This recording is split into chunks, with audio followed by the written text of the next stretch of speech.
Então, galera, tamo junto de novo. A gente tem mais uma gravação agora.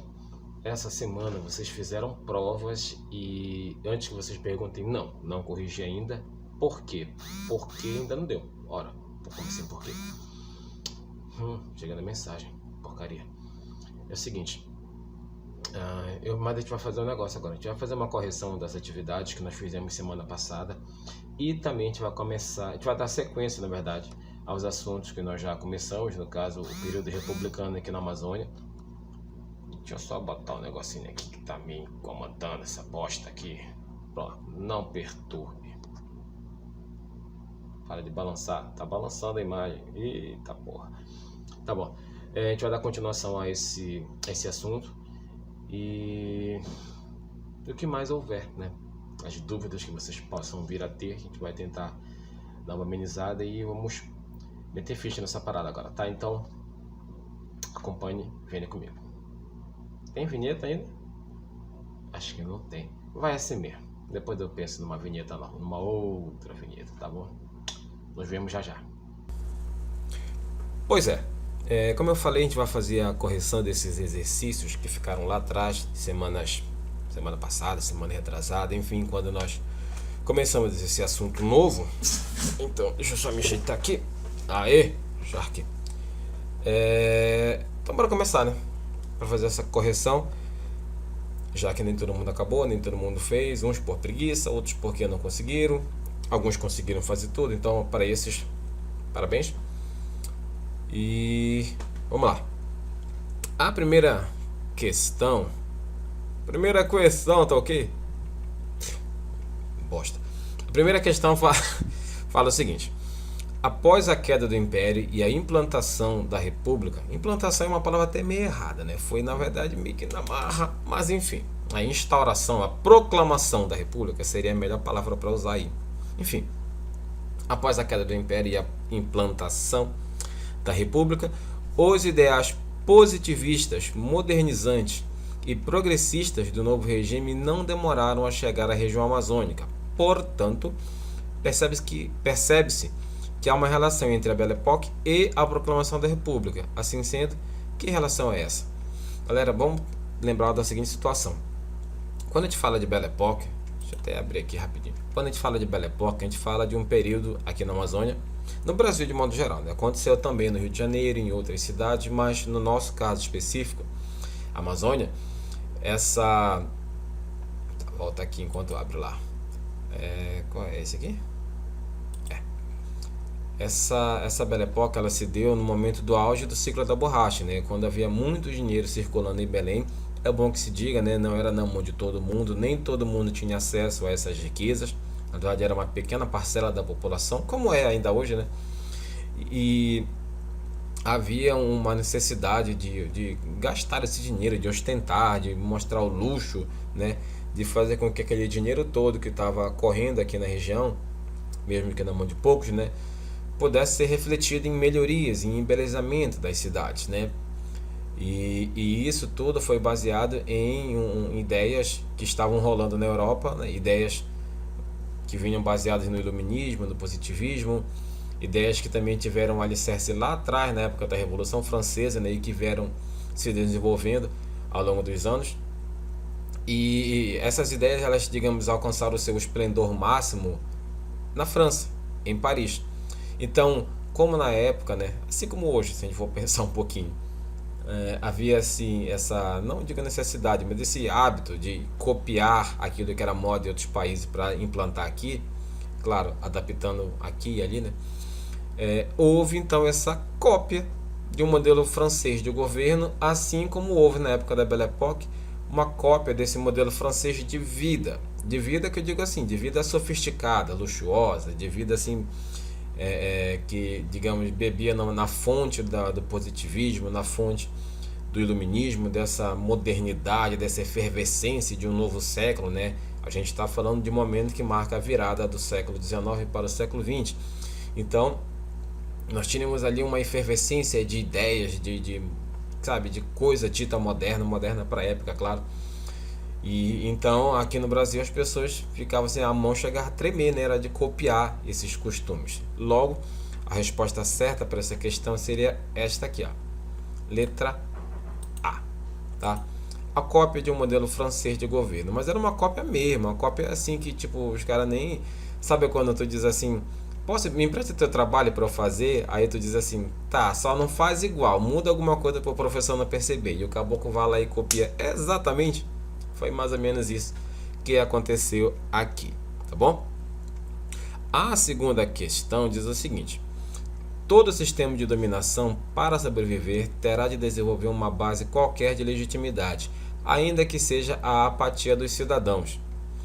O momento de transição do Império para a República, deixa eu ajeitar aqui, do Império para a República, é particularmente adequado para o estudo dessa questão, pois, gente, quando a gente fala assim, ó, esse sistema de dominação, ele para poder, digamos, prosseguir, para ele poder continuar existindo, ele tem que, de alguma forma, mesmo que seja uma forma absurda, ele tem que, de alguma forma, justificar aquilo. Dá um exemplo para vocês. Por exemplo, o nazismo, que todo mundo não, tem gente que até considera, enfim, a maioria das pessoas vê o nazismo como algo assim abominável, algo que nunca deveria ter existido e infelizmente existiu. E isso para a maioria das pessoas. Mas o mesmo vale para o fascismo. Mas tem pessoas que pensam diferente, que pensam que isso é bobagem, tá? Por conta disso, o nazismo ele acabou tendo, digamos, espaço mais do que deveria. O que o nazismo tem a ver com isso? O nazismo é um sistema não de governo, mas uma doutrina, por assim dizer, que prega a separação das raças, que a raça ariana, as pessoas de cor de pele branca, né, seriam melhores do que outros, que judeus, homossexuais, negros, ciganos, enfim, qualquer pessoa que não se encaixe nesse padrão do loiro, branquinho, olho azul, seria uma pessoa inferior, tá? É absurdo, mas os caras justificaram isso com questão genética, com uma série de bobagens que, apesar de ser bobagem, apesar de ser uma coisa que não tem fundamento nenhum, era uma justificativa, tá? A escravidão dos negros também foi justificada numa história da Bíblia que até hoje ninguém sabe exatamente se é verdade ou não, porque existem estudos que comprovam que a descendência de Caim migrou para a África e portanto eles são amaldiçoados, e se eles são amaldiçoados eles têm que ser escravizados, que é outra coisa que também está ali, tem muita controvérsia, mas ninguém nasce amaldiçoado, isso é fato. Então, mas é uma justificativa absurda, mas é. Para então implementar aqui no Brasil a República, era preciso justificar, era preciso convencer a população que aquilo era bom, mesmo que fosse assim uma justificativa absurda também. É por isso que eu estou fazendo esse paralelo. Dito isso, a gente vê que para legitimar, ou seja, para tornar legítima o governo republicano, era preciso contar nem que fosse com a apatia, ou seja, com a patetice dos cidadãos, né? Nem que fosse contar com aquela coisa de, cara, bora, sabe, bora indo, bora ver se dá certo e tal, bora tentar, bora mudar, né? Bora ver se agora fica melhor, mesmo sem saber o que estava mudando, sem saber porquê, para quem, enfim, tá? Então, esse momento, tá? Esse momento de transição, ou seja, esse momento de mudança do Império para a República é particularmente adequado para o estudo dessa questão. Por quê? Porque no caso do Brasil, tá? Era a primeira grande mudança de regime político após a independência, tá? Após a independência. Por quê? Até então, o governo brasileiro ele tinha sido, na verdade, um governo português, né? Já que o Brasil era colônia de Portugal, logo governado pelos portugueses. Após a independência, em 1822, o Brasil passou a ser um país independente, né? Pelo menos no papel. E em 1889, né, quando houve a proclamação da República, golpe, houve então essa mudança de não só de nome, né, porque já tinha havido uma mudança antes, né, o Dom Pedro I saiu e o Dom Pedro II assumiu, mas antes dele assumir, já que ele não tinha idade, né, veio aqueles governos provisórios, né, que tem um nome que eu esqueci, meu Deus. Foi com o Dom Pedro II e não assumiu de cara, porque ele não tinha idade. Então teve uma espécie de junta de governo. Tem um nomezinho, daqui a pouco eu lembro, tá? Daqui a pouco, esse negócio da idade, não te esquece as coisas. mas era o mesmo sistema, monarquia. Agora muda nome e também muda o sistema político. Então era na época a primeira grande mudança do Brasil em relação a governo, em relação a tipo de governo. Por isso que nesse caso essa discussão se tornava adequada para aquele momento, tá? Essa apatia da população. Essa letra B, a apatia era uma tradição popular. Se a gente for pensar bem, até que é, certo? O povo é meio mas desculpa, corta. Mas assim, para esse momento, apesar disso ser uma meia verdade, né, a questão tem que estar 100% correta. Então a questão 100% correta é letra A, de amor, B de baixinho, C de coração. Tá bom. Terceira, ajeita aqui. O lema ordem e progresso inscrito na bandeira do Brasil associa-se aos...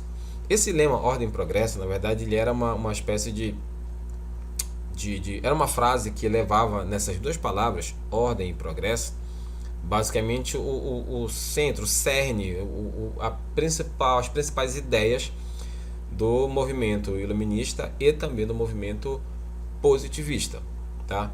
Quando a gente fala em ordem, a gente fala assim de uma questão que envolve moral, que envolve, sabe, um modelo de vida totalmente ali de acordo com a moral, os bons costumes, sabe, onde homens e mulheres vivem uma vida totalmente digna, reta, honrada e tal. E o progresso ele está muito ligado nessa questão de ordem, de moral, sabe, de uma, como é que eu posso dizer, uma vida limpa, tá? Isso está ligado muito aos ideais positivistas, tá? Os positivistas eles tinham isso de uma forma muito, sabe, muito arraigada. Eita, tá, para aí, bora? Ih, bugou. Pronto, volta. Os positivistas, perdoando essa falha. Os positivistas eles tinham esses princípios moralistas muito fortes. Não quer dizer que seja errado, tá? O problema é que, assim como naquela época, hoje também tem, né? Os falsos moralistas, os cidadãos de bem, a família tradicional brasileira, né?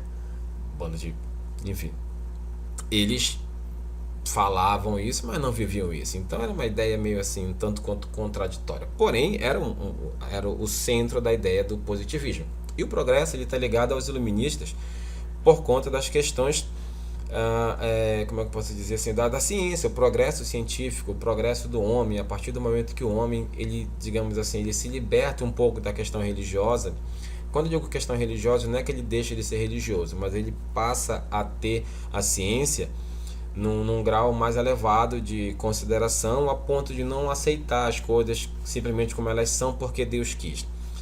Nesse momento a ciência ela começa digamos, procurar explicações para certos fenômenos, para certas coisas, e isso, essa busca pelo progresso está muito ligada aos ideais também dos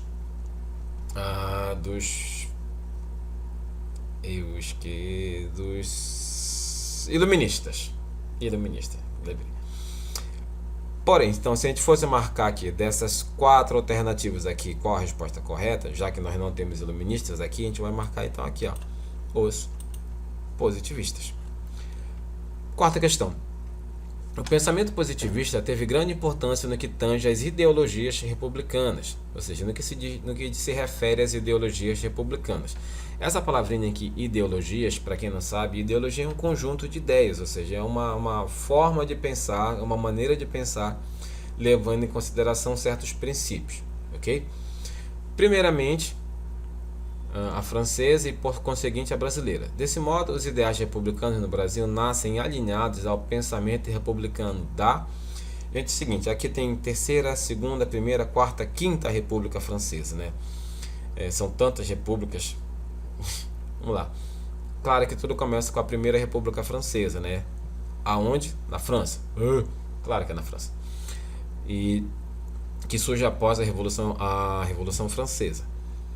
Que dura pouco, depois vem a Segunda República Francesa, que também dura pouco. A Terceira República Francesa, ela é a mais duradoura dessas aí, e é baseado nela que nós aqui vamos pegar as ideias que na época os republicanos digamos, beberam nessa fonte, eles pegaram essas ideias e começaram a implementar aqui no Brasil. Então, a ideia de república no Brasil, os princípios da república, os princípios que iriam reger essa nova república aqui no Brasil foram baseados nas ideias que surgiram na França com a Terceira República Francesa, tá? Com a Terceira República Francesa. Portanto, nesse caso aqui, ó, letra A. Essa Terceira República Francesa, ela surge com umas ideias assim basicamente bem avançadas para a época. Essa separação entre igreja e Estado, né? Como assim? Na época a igreja ela governava junto com a Igreja Católica. Ela governava junto com o estadista, com o rei, com o imperador, enfim, com quem quer que seja, com quem quer que fosse. Então a igreja ela tinha uma influência muito grande, tá, nas decisões, na tomada de decisões, seja para decisões comerciais, decisões militares, decisões, o que quer que seja, o que quer que fosse. Meu Deus, eu estou confundido. O que quer que fosse decidido, a Igreja Católica dava o seu pitaco. Isso quando não era ela que realmente determinava, tipo, olha, faça isso, faça aquilo. Então, nessa Terceira República Francesa, houve esse rompimento. Claro que a igreja não ficou muito satisfeita, mas, enfim, agora o poder estava concentrado na mão do monarca, na mão do regente, né, na mão do governante.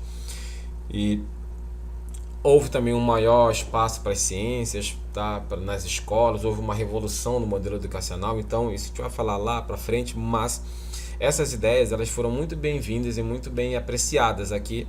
Portanto, o nosso modelo de república no Brasil foi com base na Terceira República Francesa.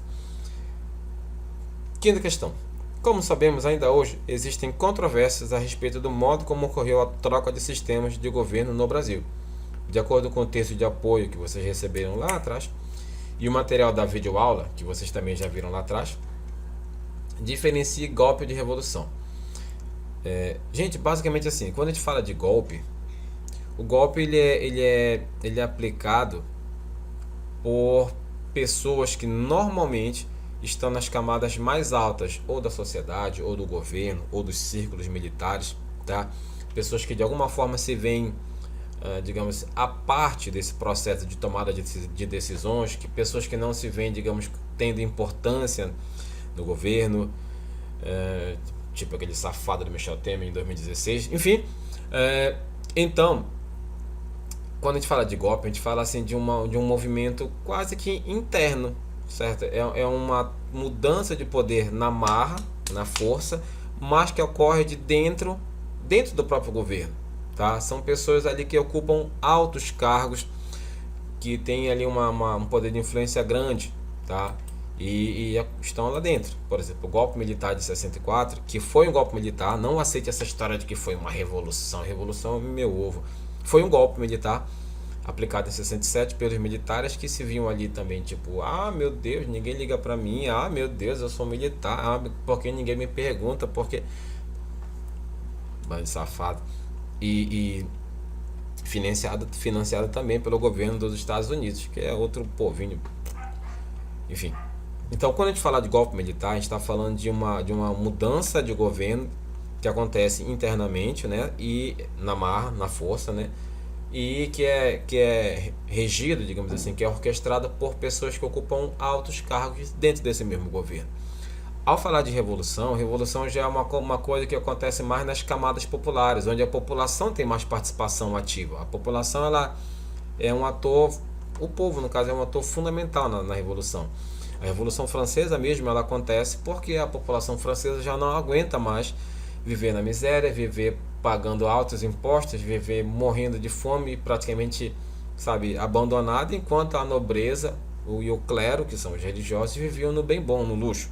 Então, chegou um momento que essa diferença de estilos de vida chegou a um ponto que a população não aguentou mais e foram para as ruas e tocaram o terror.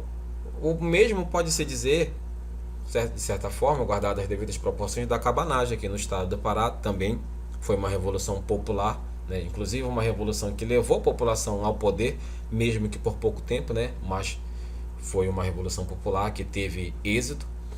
E então, quando a gente fala em revolução, a gente fala de um processo de mudança de governo, que nem sempre muda o governo, mas quando acontece a mudança, a gente fala de um processo que é muito mais levado pelas camadas populares. Então, se a gente fosse escrever aqui, Como é que a gente escreveria isso aqui? Deixa eu ver. Dá para escrever? É mais ou menos. Fazer assim. Eita. Fiz bobagem. Eu coloco assim.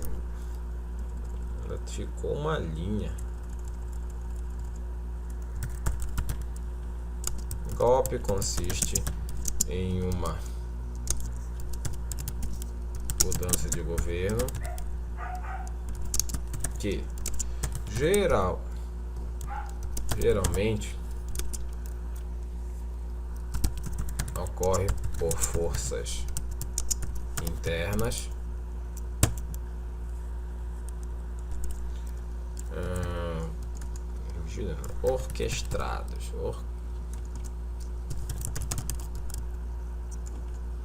orquestradas por pessoas que ocupam cargos de relevância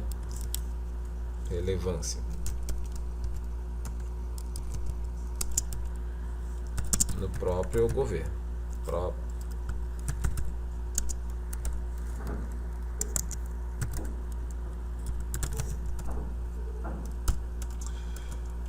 Revolução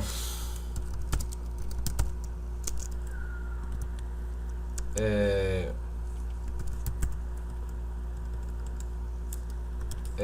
via de regra um movimento popular das camadas mais baixas. E quando eu digo baixas, eu quero dizer pobres mesmo, tá? Da população, que geralmente ocorre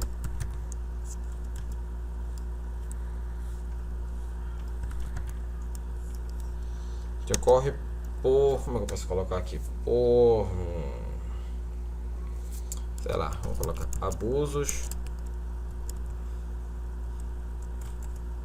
por parte do governo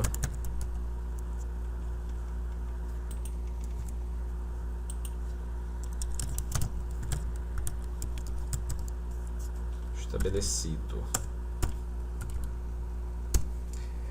Lembrando que essa é uma forma de responder. Se você colocar lá no tio Google, você vai ver outras formas. Então não quer dizer que se for algo diferente do que eu escrevi aqui está errado. É apenas uma outra forma de fazer isso daí. Nós temos outra atividade também da semana passada, semana retrasada, enfim, de outra semana, que é essa bem aqui. Então bora corrigir logo tudão, né? Primeiro, por quais razões era tão importante aos republicanos o uso da escola e de um novo modelo de educação do governo recém-proclamado? Tá? Seguinte, galera, era importante porque na época, né, antes da proclamação da República, o sistema de estudo ele era monarquista, né? Então ele tinha ali algumas disciplinas e principalmente uma ideologia ligada a exaltar de certa forma a monarquia e tudo mais. Para fazer com que a ideia de república fosse legitimada, era preciso fazer uma mudança nesse sistema de ensino para que a partir daí o novo governo republicano conseguisse fazer com que as pessoas tomassem o governo republicano como algo normal e a partir daí também começava a, digamos, fazer com que as novas gerações também começassem a aprender desde cedo que a república era boa e que monarquia e império eram maus, eram errados. Então, se a gente for colocar aqui por quais razões era tão importante o uso da escola de novo modelo de educação, coloca aqui para legitimar o novo sistema de governo e para como é que eu posso dizer aqui? Incutir, não, para, digamos assim, ideias para promover desde cedo os ideais republicanos, ideais republicanos aos novos alunos que começariam frequentar as escolas. Frequentar as escolas. Pronto. Qual era a principal crítica feita pelos republicanos ao modelo de educação monarquista? Isso aqui até que é bem fácil. Assim, frequentar. Tem um espaçozinho aqui. Pronto, aqui.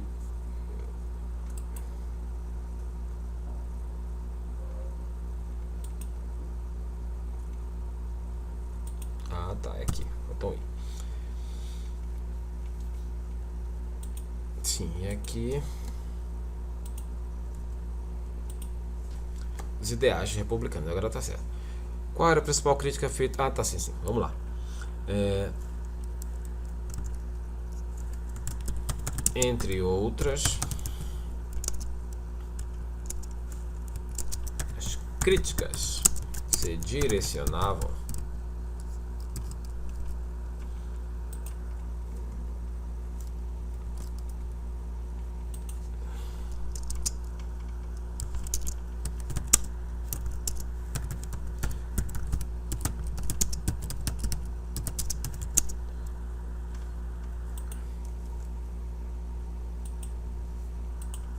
que hoje é essa.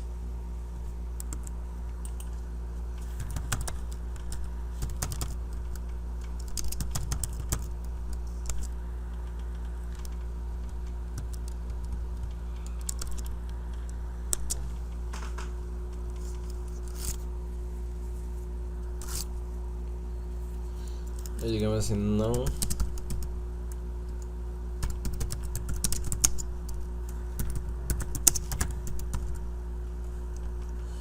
alinhado aos novos tempos. Entre outras, as críticas se direcionavam aos que os republicanos chamavam de retrógrado, atrasado e não alinhado aos novos tempos. Segundo os republicanos, segundo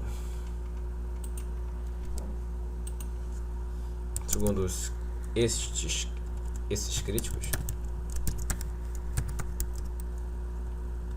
eu não tá pegando aqui direito. Críticos, o modelo republicano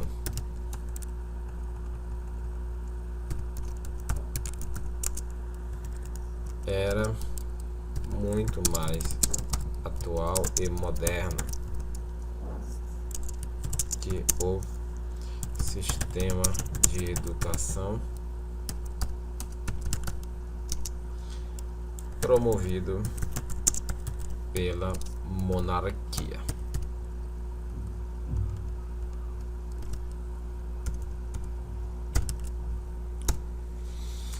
Quais eram os fundamentos do novo sistema educacional proposto pelos republicanos? No que ele se diferenciava do modelo monarquista? Eu ainda reparei, essa pergunta aqui é quase a mesma coisa daqui, a resposta. Mas a gente pode dizer que o modelo republicano era baseado em ideias iluministas e positivistas que buscavam a ciência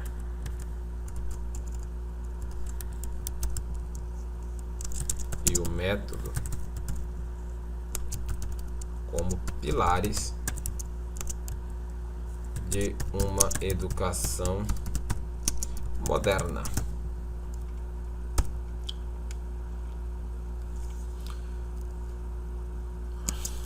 A diferença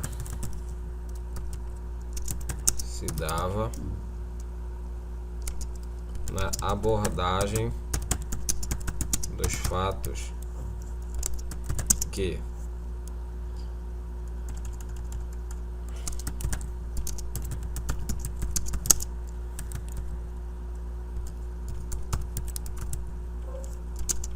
segundo os republicanos seria feita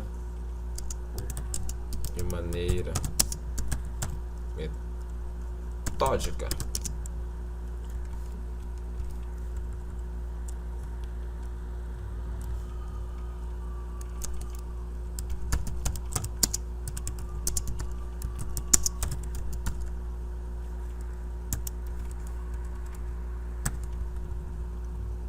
alinhando aos novos tempos. Deixa eu botar aqui em vermelho só para não confundir. Tá aqui em vermelho tá as respostas, só para não ficar um negócio meio estranho. Porque a celebração de datas festivas e a introdução de símbolos nacionais dentro do contexto escolar era tão importante para a consolidação das ideias republicanas na mente dos alunos? Ora, por quê? Porque é o seguinte, cara. Eita, o que eu fiz? Para fazer assim logo, ficar, como diz outro, ficar mais melhor de bom. Danado. Então vamos lá. Por que era importante? Porque, cabeçudo, disse que era em vermelho. Aí. Agora é porque junto ou separado, com ou sem acento?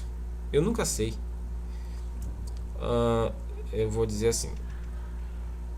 Era importante porque, se a gente for olhar aqui a pergunta, uma resposta que eu dei aqui em cima, desde cedo você precisa construir esse imaginário de heróis, esse imaginário de símbolos, para que as pessoas comecem a associar esses símbolos à República.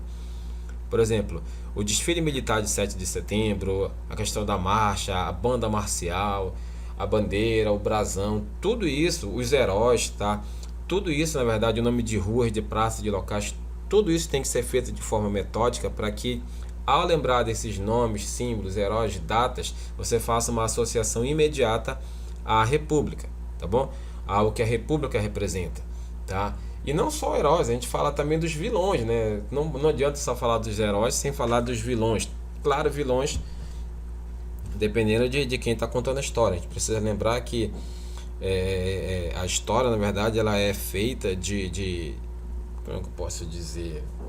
Ela é feita de personagens que podem ser vilões ou heróis, dependendo de quem vai ganhar com isso, dependendo de quem está contando, para quem está contando, né? Quem está ouvindo, ou enfim. Portanto, a construção de heróis e vilões ele é muito importante nesse processo, porque é a partir daí que a gente começa a ter uma ideia de república, tá?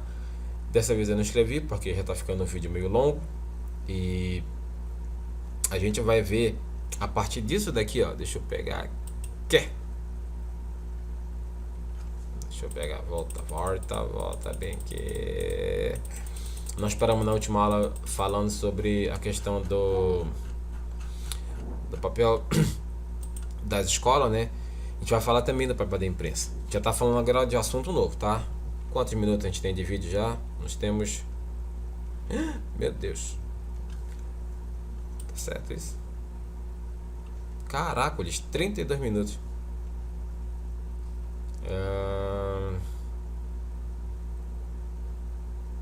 Tá bom, a gente vai falar só um pouquinho disso daqui, até porque desse aqui não é tão demorado e o resto a gente deixa para a próxima aula, tá bom? Quando a gente fala do papel da imprensa, a gente precisa entender o seguinte, que a imprensa ela tinha na época já uma voz, um poder muito forte, continua tendo hoje, né? Existe, assim como naquela época e hoje, claro, a gente tem uma imprensa que às vezes escolhe lado, uma imprensa que ela deveria ser imparcial, mas ela se mostra muitas vezes muito parcial, ou seja, ela escolhe um lado e defende esse lado por interesses, como é que eu posso dizer, interesses próprios, né? E a gente vai ver que aqui na imprensa do Pará na época também existia isso, existia uma preocupação muito grande em como essa imprensa iria se posicionar. A gente vai ver numa próxima aula. A gente não vai ver isso agora porque vai demorar. Esse é um assunto que eu quero pegar um pouquinho mais nessa questão, mas ao longo do resto da aula da tarde a gente vai falar sobre isso, tá bom? Então, para não demorar muito, que já é, caramba, vai dar meio-dia, a gente se fala daqui a pouco. No grupo a gente conversa mais sobre isso, a gente vai levar esses assuntos em consideração para começar a falar sobre outras coisas, tá bom?